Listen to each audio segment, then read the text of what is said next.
Hi കൂട്ടുകാരെ, നമസ്കാരം. എല്ലാവർക്കും വീഡിയോയിലേക്ക് സ്വാഗതം. ഇന്ന് എൻ്റെ രാവിലത്തെ ജോലികൾ എന്താണെന്ന് വെച്ചാൽ എന്താ ഗ്യാസ് ഓണാക്കിയിട്ടുണ്ട്. കടച്ചക്ക കുക്കറിലാണ് ചോറ് വയ്ക്കുന്നത്. കുക്കറിൽ കുറച്ച് അരിയിട്ട് ഫസ്റ്റ് നല്ല ഹൈ ഫ്ലെയിമിൽ ഒരു വിസിലടിച്ചിട്ട് സിമ്മിൽ വെച്ചിട്ട് ഒരു 4 വിസിലും കൂടി ആയാൽ ചോറ് നമ്മൾ പെർഫെക്റ്റ് അടുപ്പിൽ വയ്ക്കുന്ന അതേ രുചിയിലുള്ള ചോറായിരിക്കും കിട്ടുക. അപ്പോൾ ഞാൻ കുക്കറിൽ ചോറ് വെച്ചു. ഇപ്പോൾ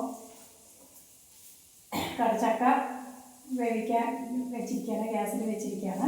ഇനി അതിലേക്കൊരു പാകത്തിനുള്ള ഉപ്പ്, മഞ്ഞൾപ്പൊടി, മുളക് പൊടി, മല്ലിപ്പൊടി ഇതൊന്ന് ചേർത്ത് വേവിക്കാൻ വയ്ക്കാം.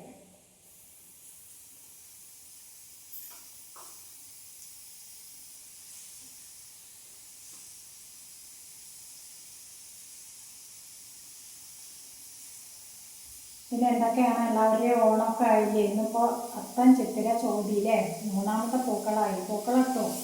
ഞാനിപ്പോൾ പൂക്കളൊക്കെ കഴിഞ്ഞിട്ടാണ് ഇപ്പോൾ ഇവിടെ കിച്ചണിലേക്ക് കയറിയിരിക്കുന്നത്. അപ്പോൾ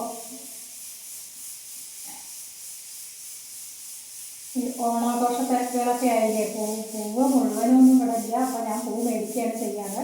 നിങ്ങളെന്തൊക്കെയാണ് പുറത്തുനിന്ന് മേടിക്കുകയാണ്? അങ്ങനെ കുക്കറിൽ 4 വിസിലായി. ഞാൻ ഗ്യാസ് ഓഫ് ചെയ്തു.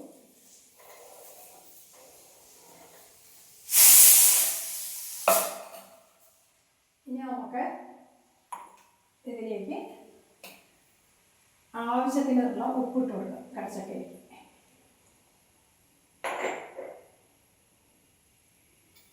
ഇനി മുളക്, മഞ്ഞൾപ്പൊടി 1 ടീസ്പൂൺ, മല്ലിപ്പൊടി 1 ടീസ്പൂൺ ഇതിലേക്ക് ആഡ് ചെയ്ത് കൊടുക്കാം.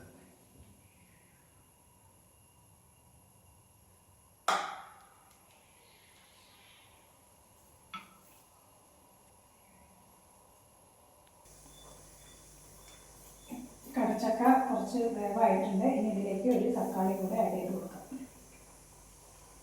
ഇനി നമുക്ക് ഒരു മുറി തേങ്ങ, ഒരു ജീരകം 1/4 ടീസ്പൂൺ ഇട്ടിട്ട് ഒന്ന് അരച്ചെടുക്കാം.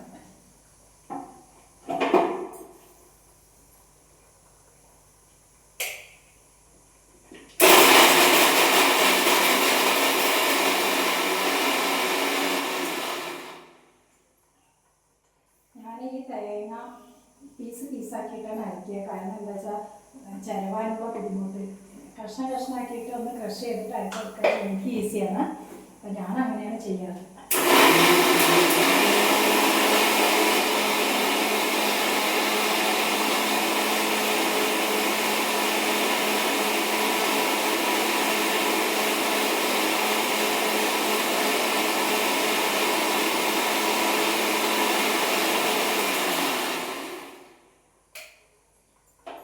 തേങ്ങ അരച്ചെടുത്തിട്ടുണ്ട്.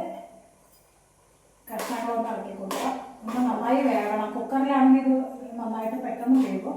ഞാനിത് പാത്രത്തിലിട്ട് വേവിക്കുന്നത് കുറച്ച് ടൈം, അതായത് ഒരു 25 മിനിറ്റെങ്കിലും വേണം കടച്ചക്ക വേവാൻ. നല്ല മൂത്ത കടച്ചക്കയാണെന്ന് വെച്ചാൽ പെട്ടെന്ന് ഓയിൽ പോലെ ആയിട്ട് വേവും.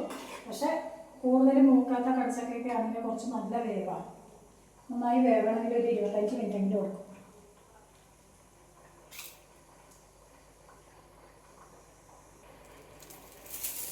ഞാൻ ഓണം വരുമ്പോഴേക്ക് തന്നെ കുറച്ച് മാങ്ങ വാങ്ങിച്ചു വെച്ചു. കാരണം എന്താ അറിയുമോ, ഓണം മാർക്കറ്റിൽ ഓണ സമയം ആകുമ്പോഴേക്ക് മാങ്ങ, ഇഞ്ചി, വെളുത്തുള്ളി ഇതിനൊക്കെ നല്ല റേറ്റ് ആയിരിക്കും. ഇപ്പോൾ തന്നെ വെളുത്തുള്ളിക്ക് 260 രൂപയാണ് കിലോ. അപ്പോൾ നമ്മളിപ്പോൾ തന്നെ ഓണം ആവുന്നതല്ലേ ഉള്ളൂ. ഇപ്പോൾ തന്നെ മാങ്ങയെല്ലാം വാങ്ങി അച്ചാറൊക്കെ ഉണ്ടാക്കി സൂക്ഷിച്ച് വെക്കുകയാണെങ്കിൽ നമുക്ക് ഈസി ആയിട്ട് അത്രയും വില കൊടുക്കണ്ടല്ലോ മാർക്കറ്റിൽ. അപ്പോൾ അങ്ങനെ ഞാൻ ഇഞ്ചി, വെളുത്തുള്ളി, മാങ്ങ ഇതെല്ലാം ഇന്ന് മേടിച്ചെടുത്തതാണ് കേട്ടോ. കാരണം എന്താ അറിയുമോ, വില കൂടി പറഞ്ഞാൽ നമുക്ക് അത്രയും ആവശ്യമില്ല. എന്നിട്ട് മാങ്ങയൊക്കെ നല്ല വിലയായിരിക്കും. വില കൂടില്ല. നമ്മൾ ആ സീസണൽ കച്ചവടം ആവുകൊണ്ട് മാങ്ങ നല്ല വിലയായിരിക്കും പറയുക. അപ്പോൾ നമ്മൾ പെട്ടെന്ന് തന്നെ ഓണത്തിൻ്റെ മുമ്പ് തന്നെ കേടുവരാത്ത സാധനങ്ങളെല്ലാം വാങ്ങി സ്റ്റോർ ചെയ്യുകയാണെങ്കിൽ നമുക്ക് കുറച്ചും കൂടെ പൈസ ലാഭിക്കാം.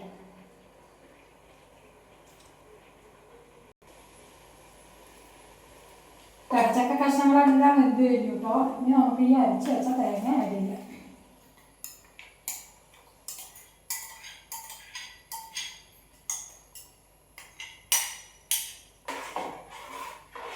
ഒന്ന് നന്നായിട്ട് തിളച്ചിട്ട് കടുക് വറുക്കാം.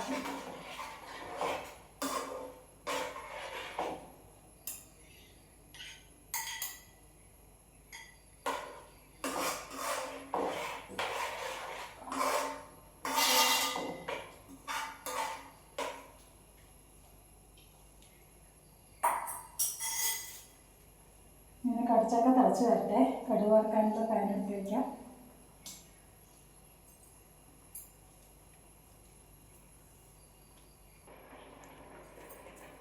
കണ്ടോ കുക്കർ ചോറ് ഇങ്ങനെ ഒന്നും ഒട്ടാതെ കറക്റ്റായിട്ട് വെന്ത് ഇങ്ങനെ കറക്റ്റായിട്ട് വന്നിട്ടുണ്ട്. ഇനി നമുക്കിത് ചോറ് വറുത്തെടുക്കാം.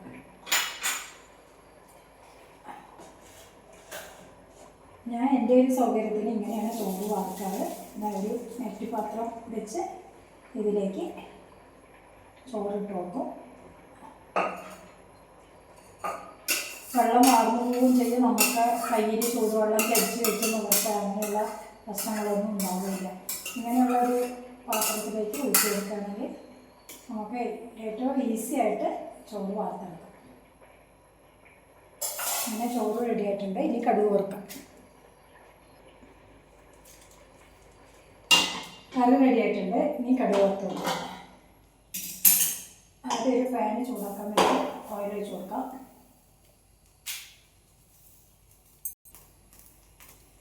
പാൻ ചൂടായിട്ടോ ഞാൻ ഓയിൽ ഒഴിച്ച് കൊടുക്കുന്നുണ്ട്.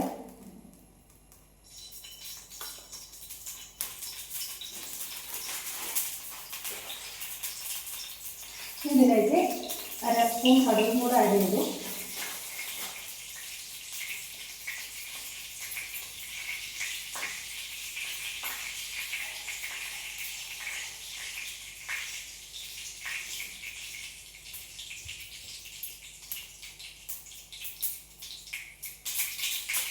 കടുക് പൊട്ടി വന്നിട്ടുണ്ട്. ഇതിലേക്ക് ഒരു 6 ചെറിയ ഉള്ളി ചെറുതായിട്ട് അരിഞ്ഞത് ഇട്ട് കൊടുക്കാം. ഇത് നന്നായിട്ടൊന്ന് മൂപ്പിച്ചെടുക്കാം. കറിവേപ്പില ഇട്ട് കൊടുക്കാം.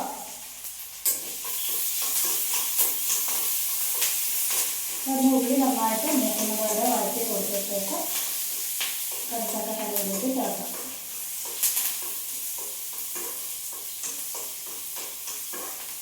നിങ്ങൾ ഉണ്ടാക്കാറുണ്ടോ കടച്ചക്ക? കടച്ചക്കയും കൊണ്ട് കുറേ റെസിപ്പീസൊക്കെ ഉണ്ടാക്കാം അല്ലേ? കടച്ചക്ക ബജ്ജി ഉണ്ടാക്കാം, ഉപ്പിട്ട് വേവിച്ചിട്ട് പൊഴിഞ്ഞ് കഴിക്കാം, പിന്നെ കടച്ചക്ക മസാല, കടച്ചക്ക റോസ്റ്റ്, അങ്ങനെ കടച്ചക്കയും കൊണ്ട് കുറേ വിഭവങ്ങളൊക്കെ ഉണ്ടാക്കാം. പല റെസിപ്പീസും കടച്ചക്ക കൊണ്ട് ഉണ്ടാക്കാം.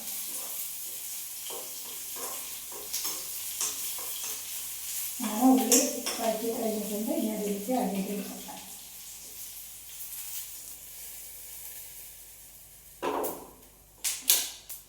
അങ്ങനെ കടച്ചക്ക കറി റെഡി. ബൈ.